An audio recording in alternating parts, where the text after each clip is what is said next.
الشيطان الرجيم بسم الله الرحمن الرحيم الحمد لله رب العالمين حمد الشاكرين حمدا يوافي نعمه ويكافئ مزيده يا ربنا لك الحمد كما ينبغي بجلال وجهك وعظيم سلطانك اللهم فصل وسلم على النبي الكريم سيدنا وحبيبنا وقدوتنا ومولانا محمد صلى الله عليه وسلم وعلى آله وصحبه ومن اتبع بهديه وسار على نهجه إلى يوم الدين أما بعد وقال تعالى في القرآن العظيم أعوذ بالله من الشيطان الرجيم بسم الله الرحمن الرحيم والفجر وليال العشر والشفع والوتر والليل إذا يسر صدق الله العظيم.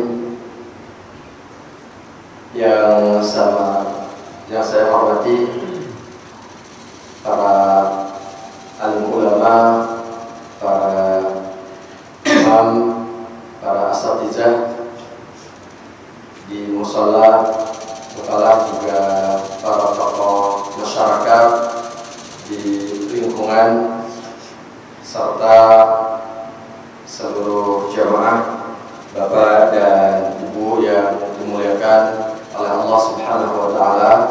Uhayyikum jami'an bi tahiyyatil Islam. Assalamualaikum warahmatullahi wabarakatuh. Waalaikumsalam warahmatullahi wabarakatuh. Mari sama-sama kita panjatkan puji syukur kepada Allah Subhanahu wa taala atas segala nikmat yang Allah anugerahkan untuk kita semuanya.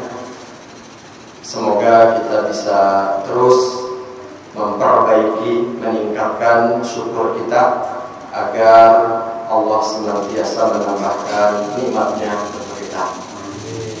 Salawat dan salam semoga senantiasa tercurah limpahkan untuk kedua utama kita, Habibana wa Nabiyana Muhammad sallallahu alaihi wasallam beserta keluarga, sahabat dan segenap umatnya hingga yaumul qiyamah.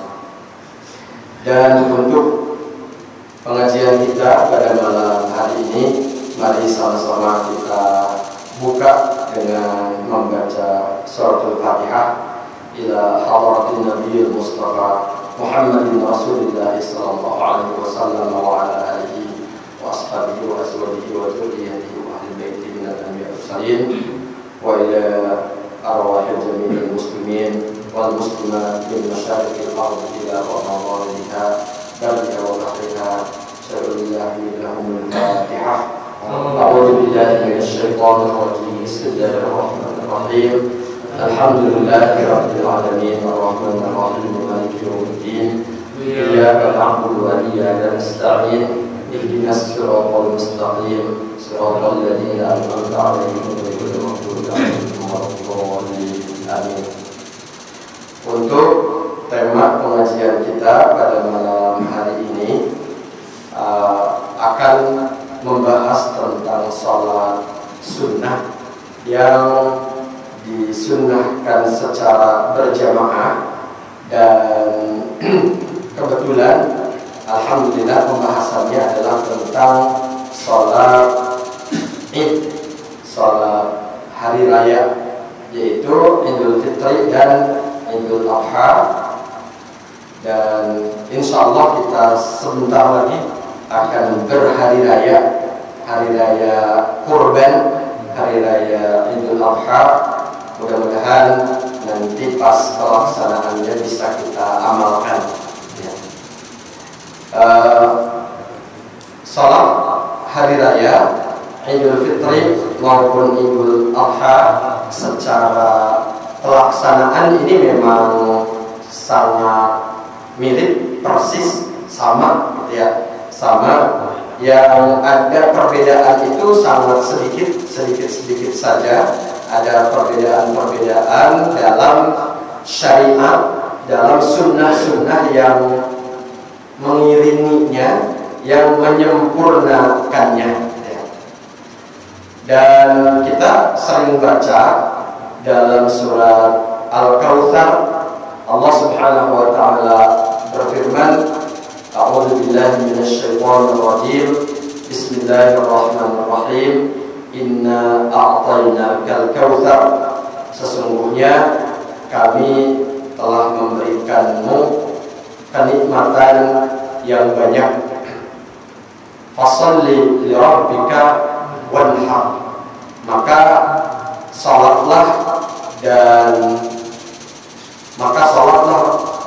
karena Tuhanmu, untuk Tuhanmu, dan berkurbanlah. Ya, ini perintah yang ada di dalam surat Al-Kautsar ayat 2, yaitu perintah untuk melaksanakan sholat Idul Adha dan berkurban.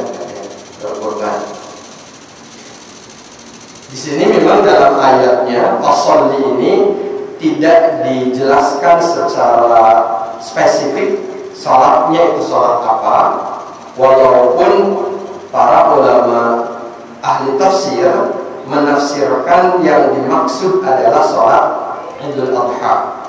Kenapa?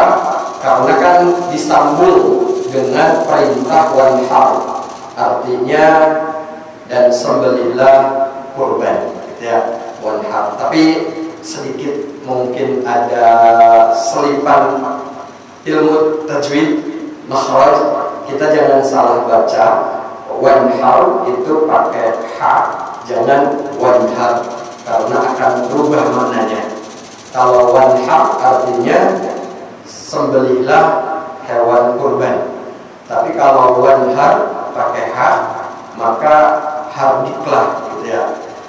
Cukup jauh maknanya, gitu ya. Maknanya bertolak belakang juga, gitu ya.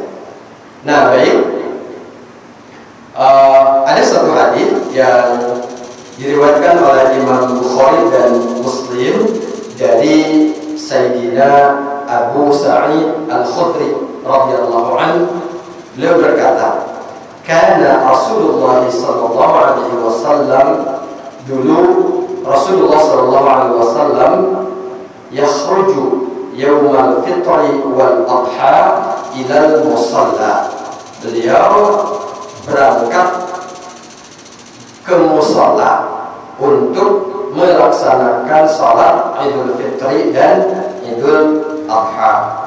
Kita sudah pernah bahas ya, musallanya bukan musalla al-falah ya, tapi musalla yang dimaksud adalah lapangan atau tempat yang memang disepakati, disediakan untuk pelaksanaan sholat Idul Fitri atau sholat Idul Adha dan sholat-sholat berjamaah sunnah lainnya. Makanya kalau kita misalkan jemaah yang ibadah haji, umroh di Madinah, kemudian ada dari salah satu sisi atau pintu Masjid Nabawi itu keluar, nanti ada salah satu masjid kecil yang disebut dengan Masjid Al-Gumamah, ya. Gumamah ini berasal dari kata yang berarti awan. Artinya masjid tersebut dibangun untuk mengingat bahwa dulu itu adalah tempat Rasulullah SAW bersama umat Islam sholat istisqa. Jadi Gumamah itu kan awan yang Rasulullah di situ sholat sampai awan sebagai tanda hujan itu datang, ya, datang. Sehingga masjidnya disebut Masjid Al-Gumamah. Dulunya namanya musola, gitu. Musola, tempat sholat istisqa, ya, tempat sholat istisqa. Lalu fa'awwalu syai'in yubda'u bihi as-shalah, dan pelaksanaan sholat Idul Adha juga Idul Fitri dimulai dengan sholat. Berbeda dengan sholat Jumat, ya. Kalau sholat Jumat itu khutbah dulu, kalau sholat Id sholat dulu. Makanya kalau dalam sholat Jumat itu khatib biasanya selesai khutbah mengatakan kalimatnya itu aqimus sholat akti musola itu artinya nyuruh komat gitu ya, nyuruh komat karena habis khutbah mau sholat Jumat. Nah, tapi kalau dalam Idul Fitri atau Idul Adha nggak ada perintah akti musolahnya karena sholatnya udah gitu ya sebelum khutbah. Tsumma yansarifu fayaqulu muqabilan nas. Lalu selesai sholat, baru Rasulullah SAW menghadap kepada jamaah, wan nasu julusun ala sufufihim, sementara jamaah tadi duduk di tempatnya masing-masing dalam saf. Faya'iduhum wa ya'muruhum. Lalu Rasulullah menyampaikan khutbahnya, menyampaikan nasihat-nasihat, perintah-perintah untuk berbuat baik kepada jamaah.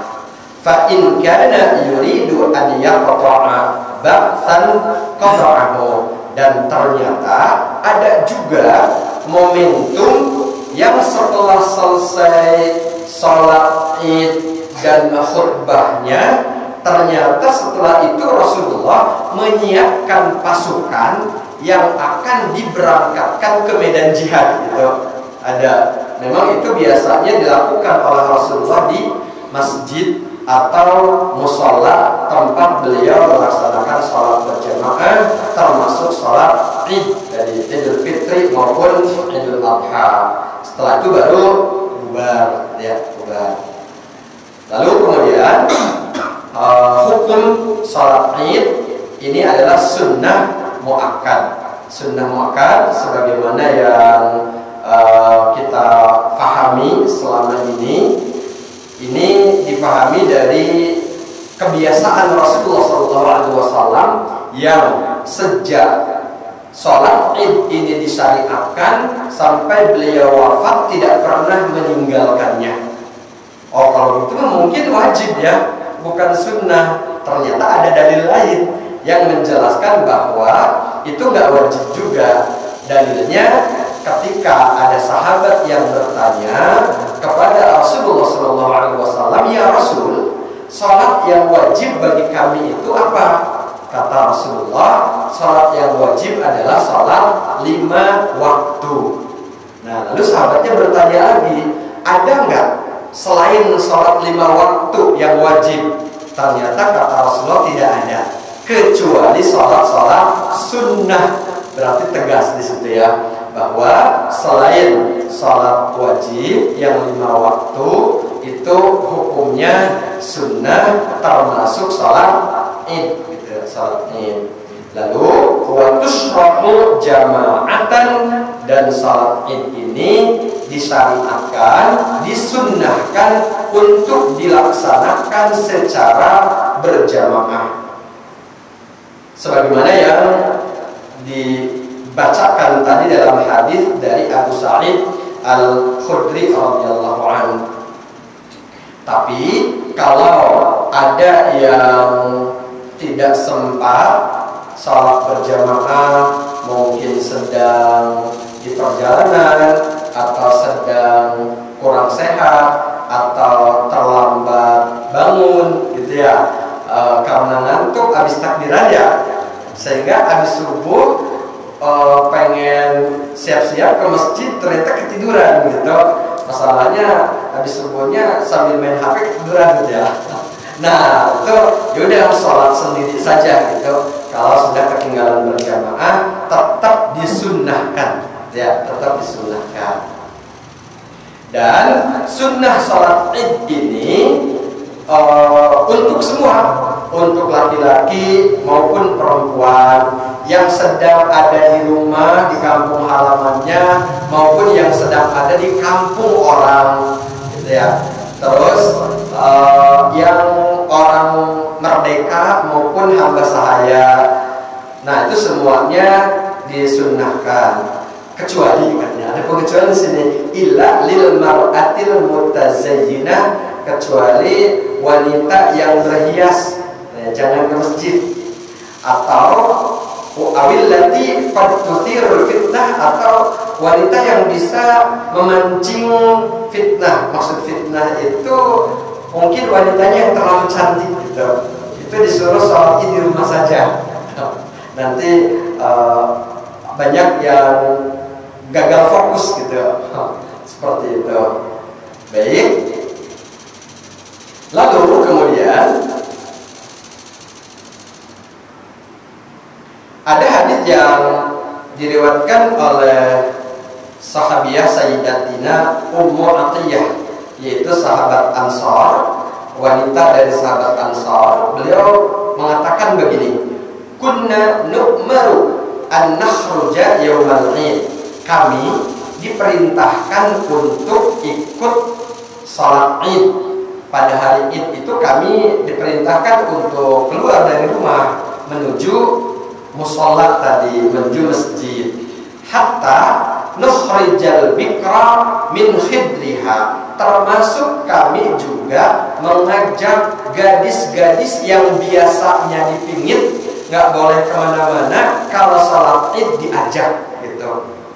Wa hatta nukhrijal huyyadha fayakunna khalfan nas, bahkan ngajak juga wanita-wanita yang sedang berhalangan, yang sedang haid, itu juga diajak ternyata untuk ikut ke lapangan, ikut ke mushola untuk sholat id. Walaupun mereka nggak sholat gitu, mereka nggak sholat tapi ikut ke lapangan, ikut menyimak khutbah sunnah, dan sangat-sangat dianjurkan, sangat dianjurkan semuanya. Anaknya juga diajak, ibunya juga diajak.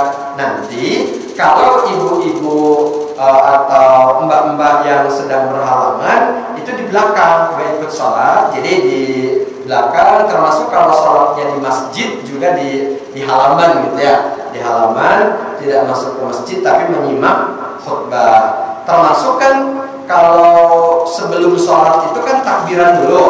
Nah, takbirannya ikut gitu. Allahu Akbar, Allahu Akbar, Allahu Akbar, La ilaha illallah, Wallahu Akbar, Allahu Akbar, Walillahil hamd. Nah, itu semua ikut gitu. Semua dipimpin oleh imamnya, yang laki-laki, yang perempuan, semuanya ikut, termasuk wanita yang sedang berhalangan yang ada di barisan belakang, gitu ya, di barisan belakang. Kalimatnya fayukabbirna bitakbirihim, mereka takbir bersama jamaah, wa yad'una bidu'aihim, mereka berdoa bersama jamaah yang lain, yarjuna barakata dzalikal yaum, itu ditujukan untuk mencari keberkahan hari tersebut. Jadi kan gini nih, sekarang kita tanggal berapa?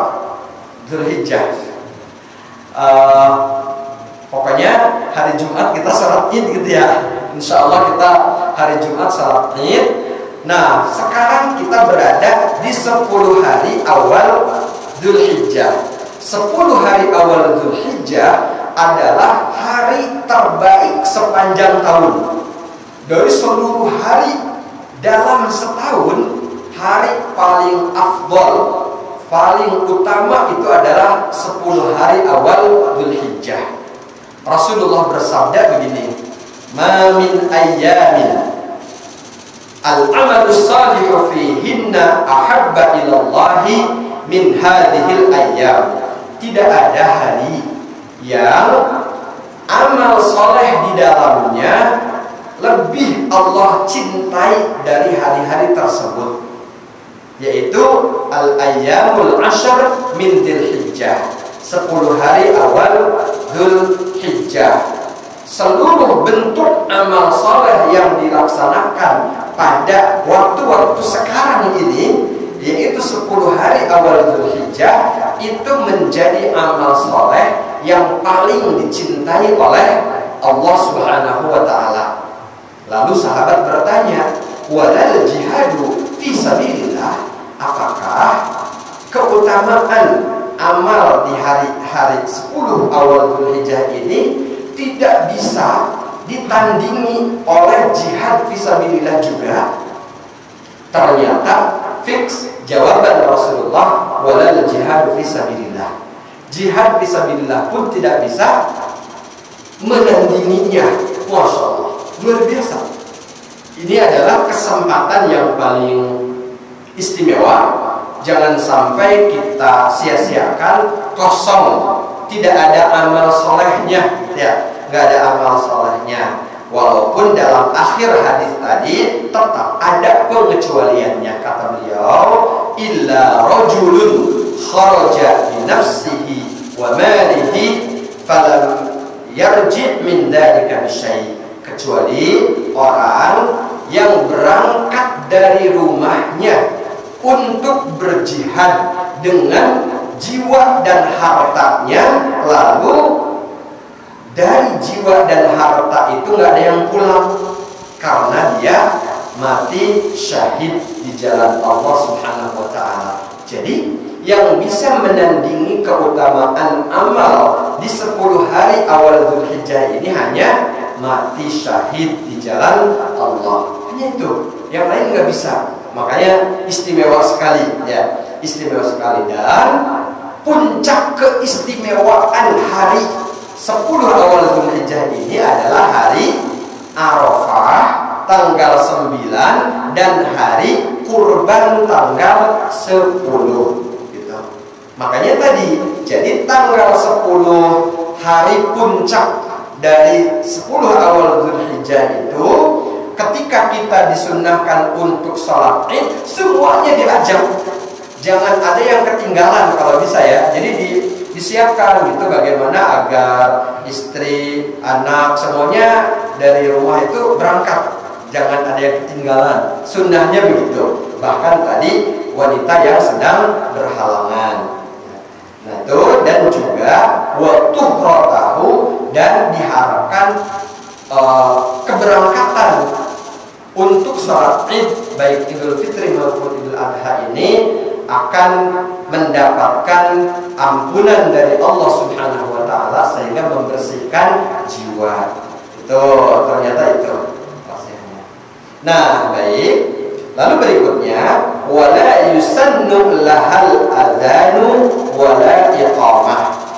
Dan untuk sholat Id ini, walaupun dilaksanakan secara berjamaah, tapi tidak disunnahkan ada azan dan iqamah. Bal yunada laha, akan tetapi disampaikan panggilan seruan as-sholatu jami'ah. Ya, nah kalimatnya seperti itu. Itu kalimat pengganti dari qomat, dari azan dan qomat, dari iqamah.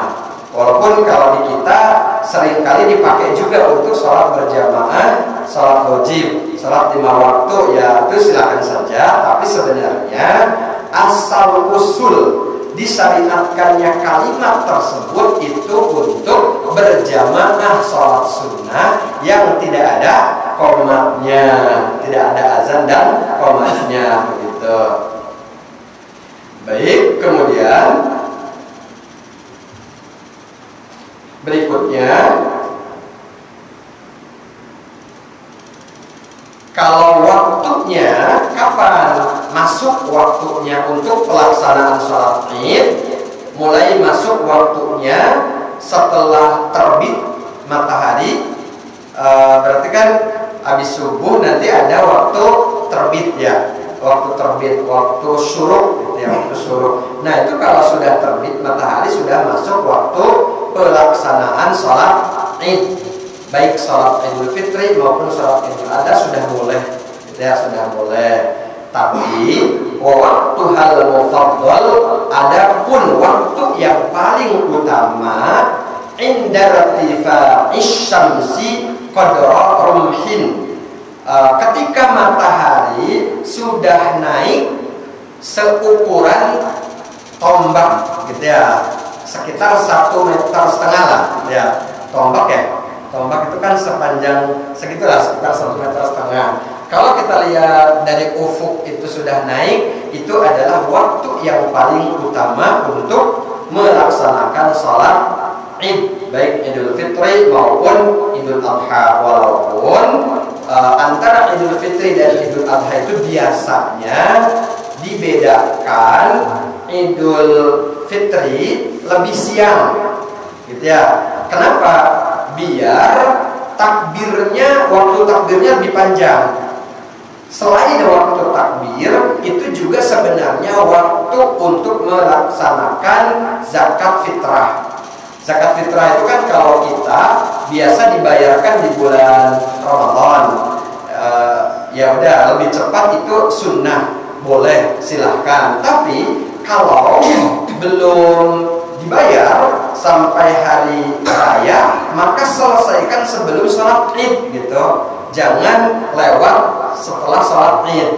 Itu kalau udah hari raya itu udah wajib, jangan ditunda lagi gitu.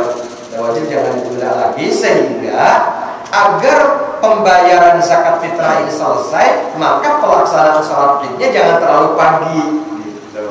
Hikmah yang lainnya tadi, kenapa butuh waktu lebih banyak untuk takbir? Karena kalau Idul Fitri setelah selesai sholat Id tidak ada lagi sunnah takbir. Beda dengan Idul Adha yang setiap ba'da sholat itu kita masih membaca takbir. Habis sholat ya, setiap habis sholat 5 waktu itu kita sunnah membaca takbir. Baik. Kemudian salat Id ini 2 rakaat. Biasa dimulai dengan takbiratul ihram. Setelah takbiratul ihram, yaqra doa al-iftitah, membaca doa iftitah. Lalu takbiru sab'at takbiratin, lalu takbir 7 kali di rakaat pertama. Yang 7 kali ini tidak termasuk takbiratul ihram. Jadi udah nih Allahu Akbar takbiratul ihram, kemudian Allahu Akbar kabira walhamdulillahi katsira wa subhanallahi bukratan wa asila, terus selesai doa iftitah. Nah, setelah selesai doa iftitah lalu baru takbir Allahu Akbar, itu 7 kali. Itu takbir 7 kali sambil mengangkat kedua tangan seperti ketika takbiratul ihram. Dan di antara takbir yang 7 itu diselingi dengan zikir atau doa yang kalimat doanya yang memang biasa kita baca adalah subhanallah walhamdulillah wa la ilaha illallah wallahu akbar. Lalu takbir lagi Allahu akbar sampai 7 kali. Nah, kalau sudah 7 kali baru kemudian membaca Al-Fatihah. Mulai dari ta'awudz, a'udzubillahi minasyaitonir rajim, bismillahirrahmanirrahim, lalu Al-Fatihah, kemudian baca surat gitu ya. Baca surat mungkin Al-A'la, Sabbihis atau surat yang lainnya. Kemudian di rakaat yang kedua tadi takbirnya 7 kali, tata caranya sama. Dan takbir-takbir yang 7 kali tadi mohon maaf kalau salah sebut, rakaat kedua itu 5 kali bukan 7 kali ya, 5 kali. Jadi yang 7 kali di rakaat pertama dan 5 kali di rakaat kedua itu hukumnya sunnah, bukan rukun. Sehingga kalau imam lupa misalkan ya, imam habis iftitah langsung bismillahirrahmanirrahim baca Al-Fatihah. Nah, makmum tidak perlu subhanallah, subhanallah, nggak perlu gitu. Kenapa? Karena ini bukan rukun, sunnah. Oh ya udah, nggak apa-apa deh. Walaupun akhirnya kurang sempurna, tapi kan masalahnya juga namanya juga lupa gitu, nggak apa-apa. Itu sunnah, tidak perlu diulang. Jadi kalau udah bismillah mau baca Al-Fatihah itu nggak usah balik lagi ke takbir tadi, udah lanjut aja Al-Fatihahnya. Sholatnya sah karena itu hukumnya sunnah. Sholat adalah khutbah ya, khutbah 2 kali ya, khutbah 2 kali, dan tata cara dan rukun serta sunnah-sunnahnya itu sama saja seperti khutbah pada sholat Jumat.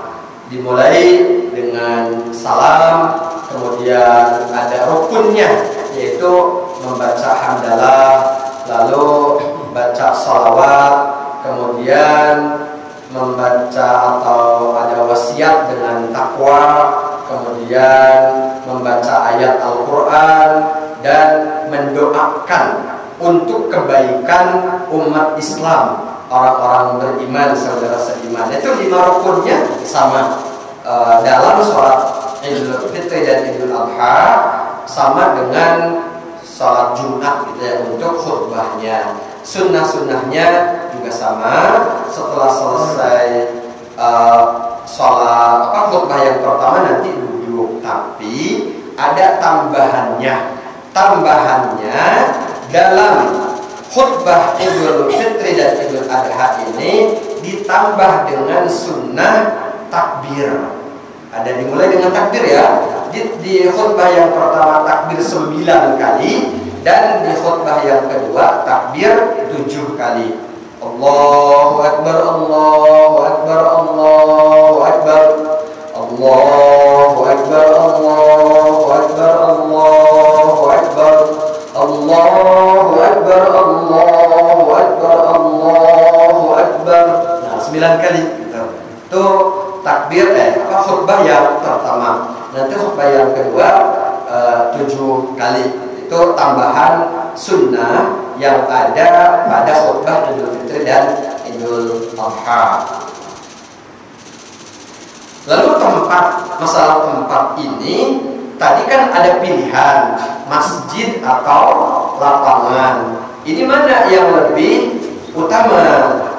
Tuqammu sholatul Id bil masjidi awis sahra. Salat Id baik Idul Fitri maupun Idul Adha silahkan, boleh dilaksanakan di masjid atau di lapangan. Wa afdaluhuma aktsaruhuma isti'aban lil musallin. Dan yang paling utama dari masjid atau lapangan adalah yang paling luas. Maksudnya yang paling cukup untuk jamaah. Mana sih yang cukup untuk jamaah? Itu yang lebih diutamakan. Silakan. Kalau masjid atau musola jangan yang sempit-sempitan gitulah. Fa in tasawaya kana al-masjidu afdala li syarafihi ala ghairihi. Adapun jika sama nih, luas masjid dan luas lapangan sama, maka masjid lebih utama.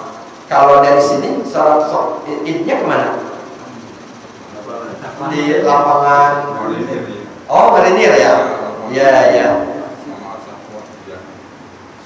Nah, jadi kalau sebenarnya gitu ya, kalau sama nih lapangan luas, masjid luas, maka masjid lebih utama. Kenapa? Karena masjid memiliki kemuliaan yang khusus.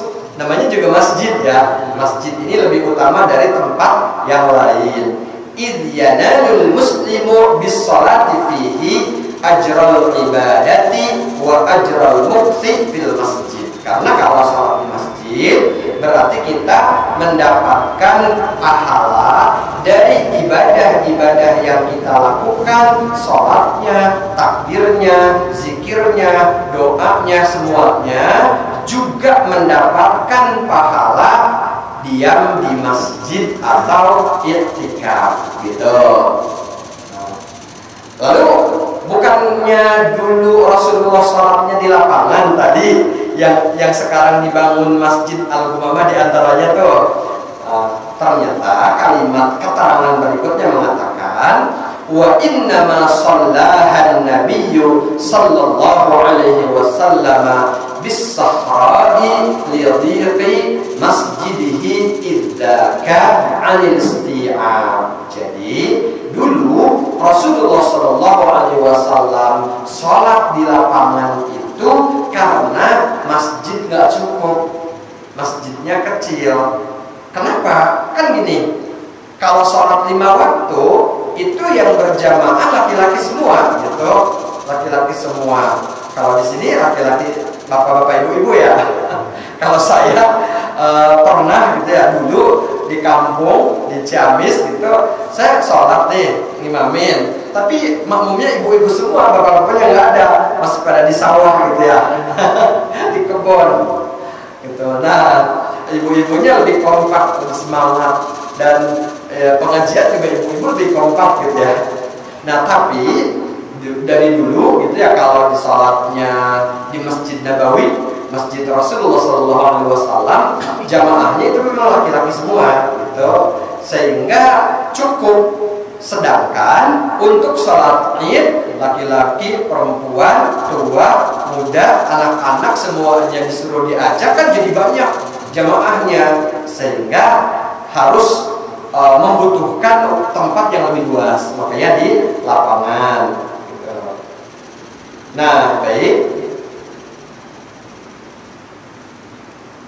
Lalu kemudian takbir yang sunnah yang juga kita laksanakan dalam momentum Idul Fitri dan Idul Adha adalah sunnah bertakbir. Takbir ini dikumandangkan, digemakkan di rumah-rumah, di jalan-jalan, di masjid-masjid, di pasar-pasar, di solutin murtafi'in dengan suara keras gitu ya, keras. Jadi syiarnya itu betul-betul ramai gitu ya, ramai, dimanapun ada umat Islam di situ terdengar kumandang takbir, semuanya bersahut-sahutan mengumandangkan takbir dengan suara keras, sahut-sahutan. Termasuk kalau pada malam Lebaran itu jalan-jalan atau belanja ke mall sambil takbir, gitu ya, ke situ ke Cimol sambil takbir. Nah, nanti kalau bapak-bapak aduh jadi ini jadi heboh ya. Jadi kalau bapak-bapak takbir, nanti yang lain di situ di mall pada ngikut gitu ya. Nah, jadi dulu begitu sunnahnya itu dimanapun semuanya ikut bertakbir, ya, bertakbir. Lalu kemudian tsumma yusannu fi Idul Adha, dalam Idul Adha disunnahkan likullin minal haji wa ghairihi an yukabbira aqibas salawati bi anwa'ihal mukhtalifah. Jadi setiap ba'da sholat itu disunnahkan untuk bertakbir bad'an min subhi yaumi Arafah. Ternyata mulainya itu dari subuh hari Arafah. Jadi nanti takbir yang dibacakan setiap habis sholat itu mulainya dari subuh hari Kamis gitu. Dan hari Kamis kan kita puasa ya.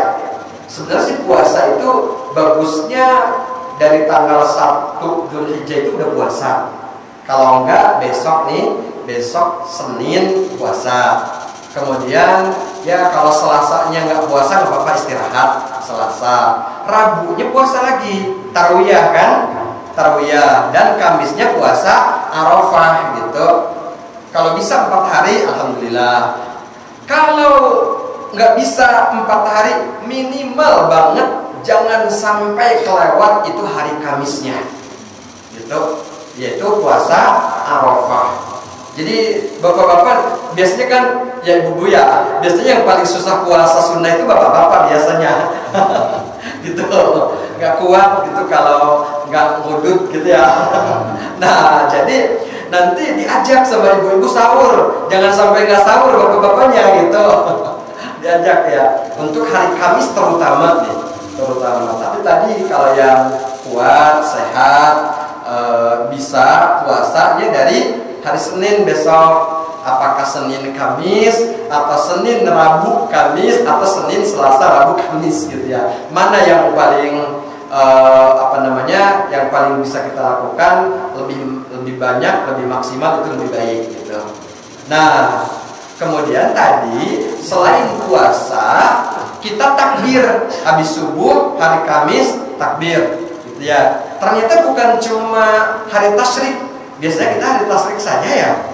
Nah, ternyata di sini sunnahnya itu yang memang dilakukan oleh Rasulullah Sallallahu Alaihi Wasallam mulai dari hari Arafah, subuh tadi, ya subuh, zuhur, asar, maghrib, dan itu maghribnya kan udah malam takbir, udah malam lebaran, ya malam lebaran.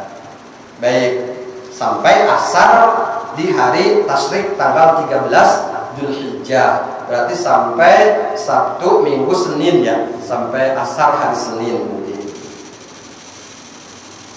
Baik, kemudian tadi kalau untuk Idul Fitri mah nggak ada sunnah takbiran setelah sholat yang hari-hari kayak hari tasyrik itu kan udah nggak ada. Kalau Idul Fitri sunnah takbirnya itu udah sampai sholat Idul Fitri itu udah selesai, itu sunnahnya. Ya maksudnya kalau takbir yang umum mah biasa itu namanya takbir mutlak, itu sunnah. Takbir 33 takbir setelah sholat itu biasa gitu. Yang dibahas oleh kita ini adalah takbir yang biasa kita kumandangkan di hari raya. Allahu Akbar, Allahu Akbar, Allahu Akbar, La ilaha illallah, Allahu Akbar, Allahu Akbar, walillahil hamd. Nah maksudnya itu, yang tadi dibahas itu ya gitu. Bukan takbir yang umum gitu, tapi takbir di momentum khusus Idul Fitri dan Idul Adha. Udah berasa Idul Adha aja ya.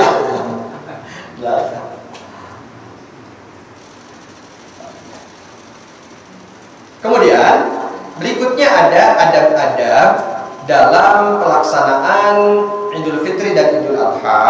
Yang pertama, mandi dan menggunakan wangi-wangian. Ya, pokoknya berangkat ke masjid itu harus bersih dan wangi gitu ya. Cuman mungkin tadi kalau yang kesiangan gitu ya, nggak sempat mandi, pakai parfum aja ya, full gitu parfum. Jadi mandi yang bersih, pakai wangian, dan pakai baju baru gitu.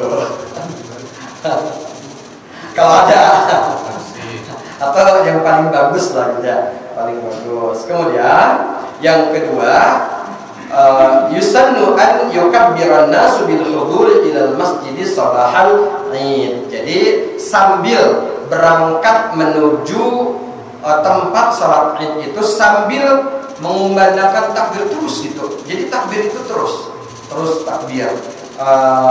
Dan kita kan pagi-pagi nih habis sholat subuh langsung berangkat sambil takbir, nanti di masjid juga dilanjutkan takbir lagi. Lalu yusannu fi Idul Fitri an yakula syai'an qabla khurujihi ila shalah. Untuk Idul Fitri sebelum sholat Id sunnah makan dulu ya. Makan kurma gitu. Kan kurma masih banyak ya kalau Idul Fitri gitu. Makan 3 butir kurma ganjil ya, ganjil. Kalau 3 butir belum cukup, mungkin 13 butir ya. Gitu. Yang ganjil-ganjil gitu.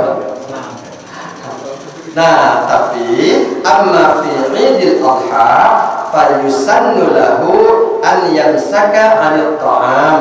Kalau Idul Adha disunnahkan untuk tidak makan minum dulu sebelum salat Id, hatta ya'uda minas shalah, baru nanti makan minumnya sepulang dari salat.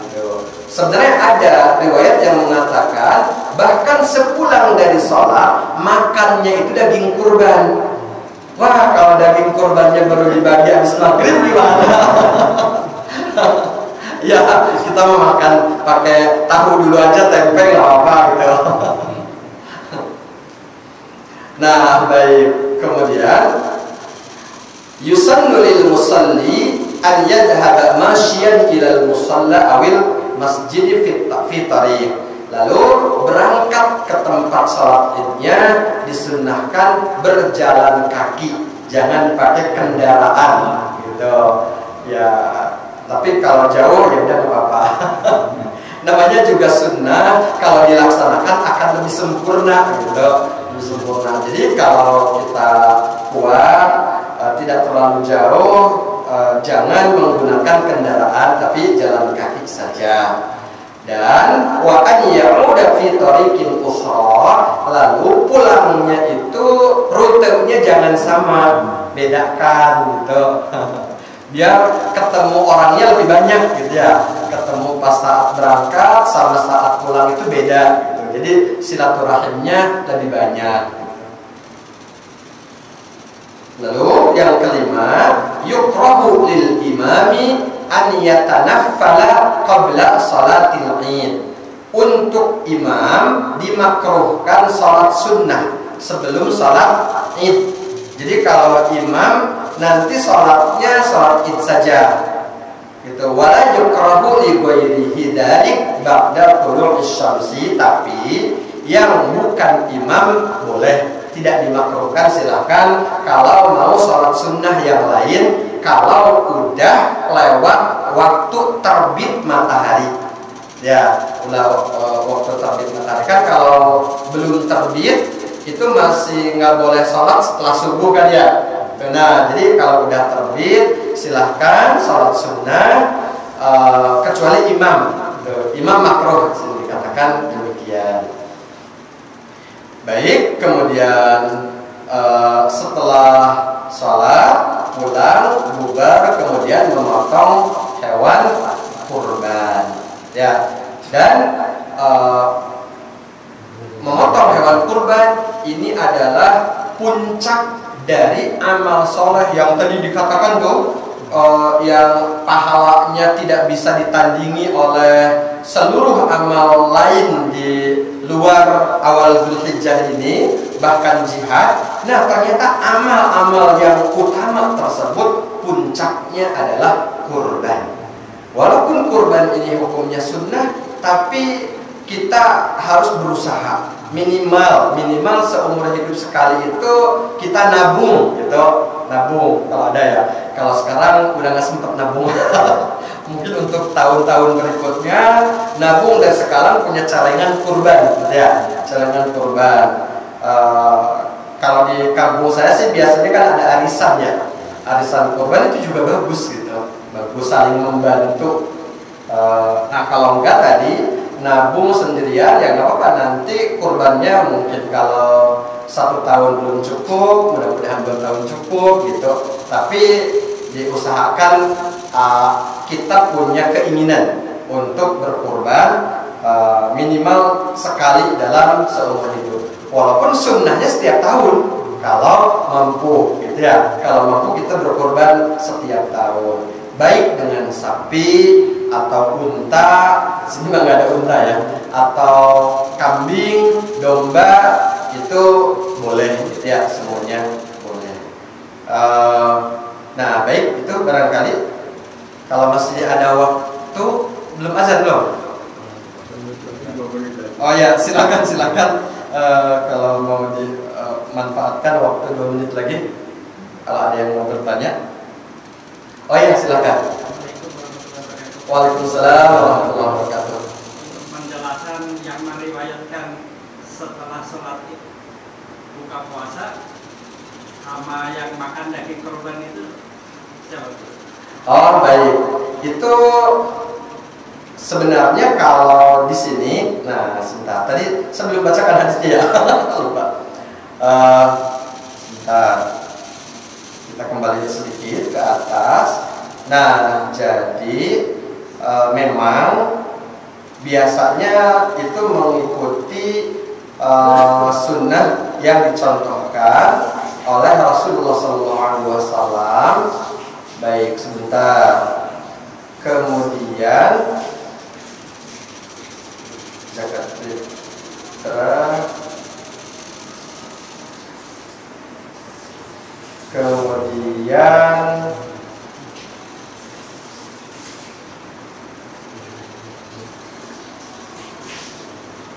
kalau di sini di kitab ini tidak disebutkan, Tapi ada gitu ya, ada hadisnya memang yang mengsunnahkan tadi, mengsunnahkan untuk makan tadi ya, makan untuk Idul Fitri dan tidak makan untuk Idul Adha. Ada sebenarnya hadisnya, cuma kebetulan dalam kitab ini tidak dikutip, hadisnya tidak ada dan saya nggak hafal hadisnya. Baik gitu ya.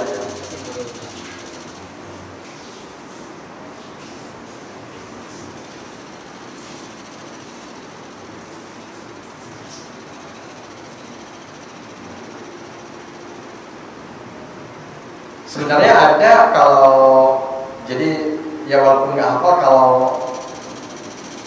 kalimatnya itu firman makna sih ingat gitu ya, firman makna. Ada memang tadi yang diriwayatkan oleh istrinya Rasulullah SAW itu, jadi Rasulullah itu memang makannya itu pakai daging kurban karena langsung biasanya ya. Kalau Rasulullah pulang sholat Id langsung motong kurban, dan orang Arab kan memang biasa ngolah kambing itu cepet ya, nggak bagi-bagi juga mungkin cepet, nggak pakai panitia masjid ya. Kalau kita kan dibagikannya luas gitu, apalagi kalau yang dipotong itu sapi, wah itu udah lama sih, pasti sore gitu ya. Buru kelaparan. Bahkan di kalimatnya itu disebutkan itu semacam puasa gitu ya, puasa di awal Dzulhijjah. Idul Adha itu seolah-olah puasanya itu 9 hari setengah gitu. Yang setengah harinya itu hari rayanya. Padahal ya tadi sunnah itu hanya karena sunnahnya begitu tadi. Sunnah untuk sebelum Id nggak makan minum dulu, sehingga baru buka gitu ya, baru buka setelah pulang sholat Id. Jadi sunnah 9 hari setengah puasa, walaupun nggak ada kalimat puasa setengah hari gitu ya, nggak ada.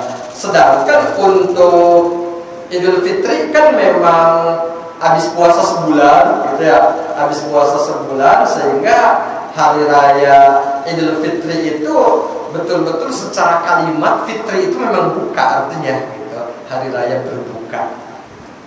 Baik. Wallahu a'lam bishawab. Barangkali itu untuk malam hari ini.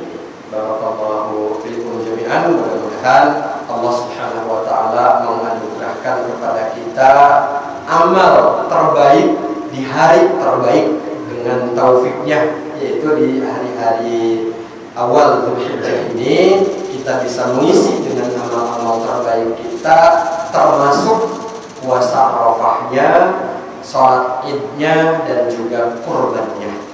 Dan kita akhiri dengan doa penutup majelis. Subhanakallahumma wa bihamdika asyhadu an la ilaha illa anta astaghfiruka wa atubu ilaik. Walhamdulillahi rabbil alamin. Wassalamualaikum warahmatullahi wabarakatuh.